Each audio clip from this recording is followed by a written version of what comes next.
When I was a kid, I excelled in school. I even took a trip to Ecuador at age 10 because I really cared about poverty. Today, I'm a music student here at DU. I love to ski, and I even volunteer once a week by sharing my music with a hospice service.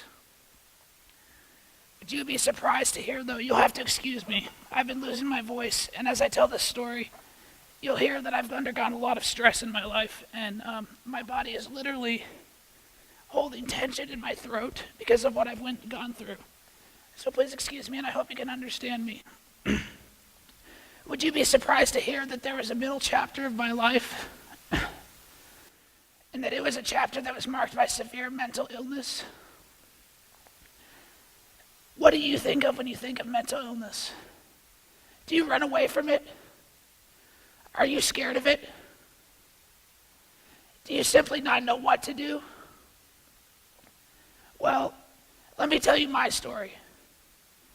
It begins in 2005 when I was going to college in California.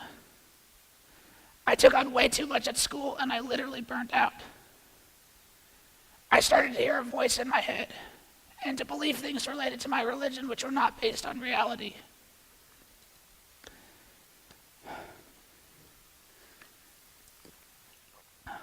For example, one night in class, I suddenly got the idea that Jesus was coming back imminently.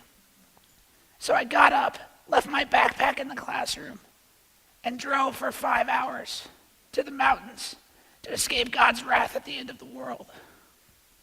I know it sounds crazy, and that's because it really was. I was staring at the sky the entire time, on literally some of the busiest interstates in America, in Southern California. I was being honked at by endless cars. I honestly should have died in a tragic car accident. This is what happens when mental illness descends upon someone. They start to live in their own inner world that's not at all like the real world. Now, obviously, my friends and family were really starting to worry about me. So the very next Monday morning, my loving parents came out to pick me up and take me home. You have to understand, though, I thought I was totally fine. This didn't go over so well with my father, though. You see, my dad's a trained psychotherapist.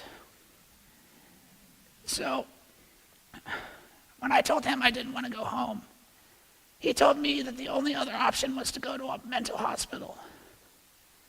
I don't know what you guys have heard about mental hospitals, but they're pretty scary. And in my opinion, they're as bad as prisons. My roommate told me that he was God and said he was going to kill me. Talk about not being able to sleep at night.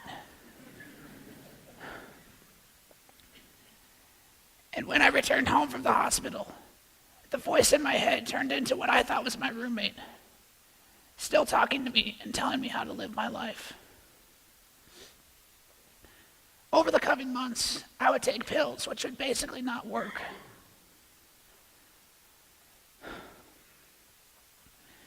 Then one day in the fall of '06, I got into a really bad car accident. The very next day, I lost my job. As it would anyone, I think. This shook me up considerably. And I began to regress yet again.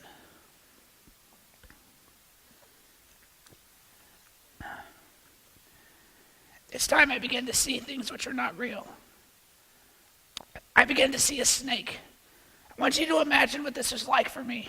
For 1 minute, I want you to put yourself in my shoes. I saw a snake that was in front of my chest.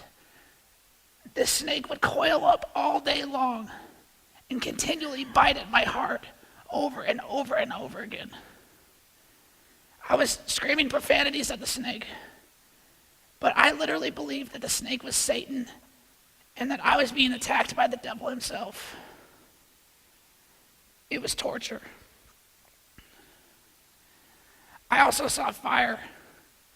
One day I woke up and there was so much fire in my parents' house that I spent the entire day in the back corner of my parents' bathroom because it was the only place in the whole house without fire.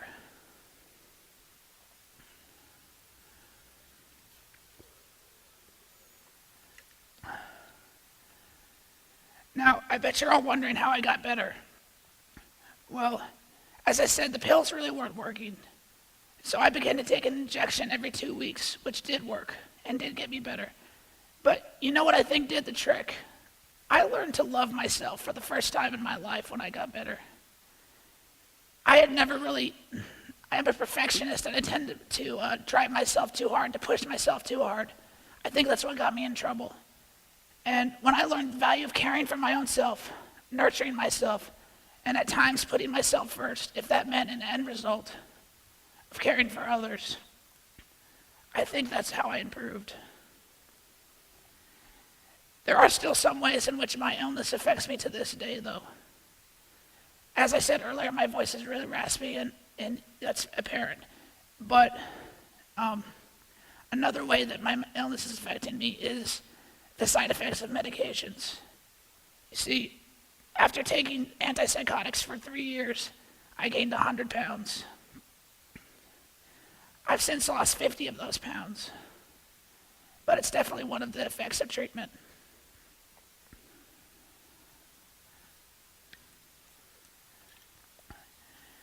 If you think my life was hell, though, imagine what it was like for my family. You see, when my parents were there for me, no one was there for my parents.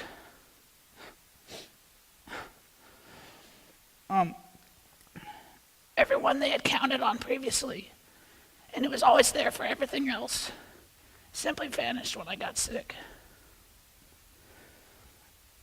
And so I have a question for you today. When someone breaks their arm, we write all over their cast. But when someone has a mental problem, we run the other way. Why is that?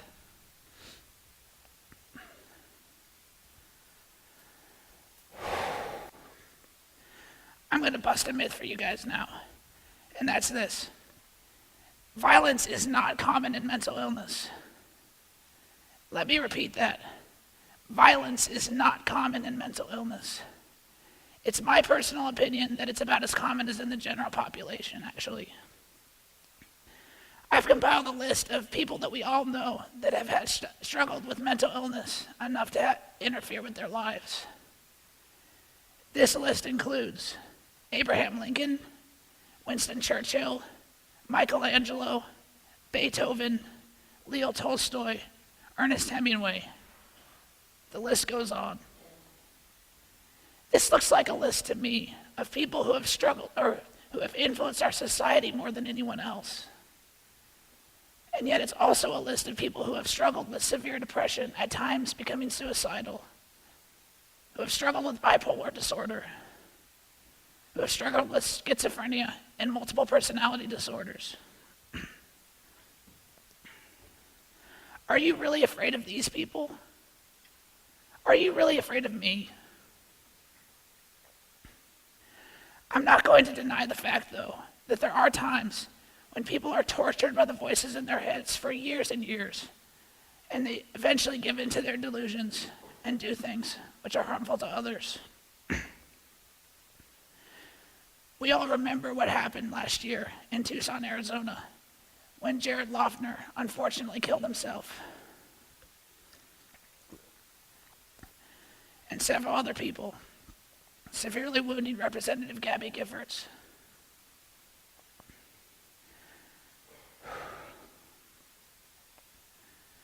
Was Jared receiving the love and support he needed? I believe he was receiving some, but I don't think he was getting enough. There is hope, though, even in this most dire of circumstances. And that is this. I noticed that after the tragedy, everybody was asking all over the country and the world, why did this happen? And what can we do to prevent it from happening in the future? This shows to me that there's hope, that people are willing to talk about mental illness, even if for no other reason than that they do not want these things to happen in our world any longer. Another way that mental illness affects our society all the time is homelessness. Studies show that about 40% of homeless people are also mentally ill.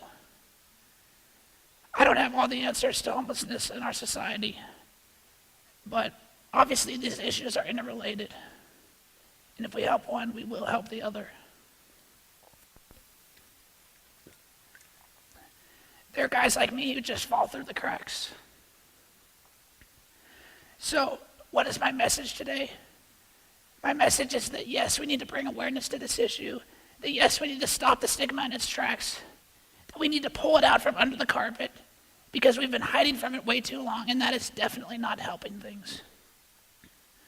But most importantly, I want you to know, if you're out there and you're going through what I went through, you are not alone.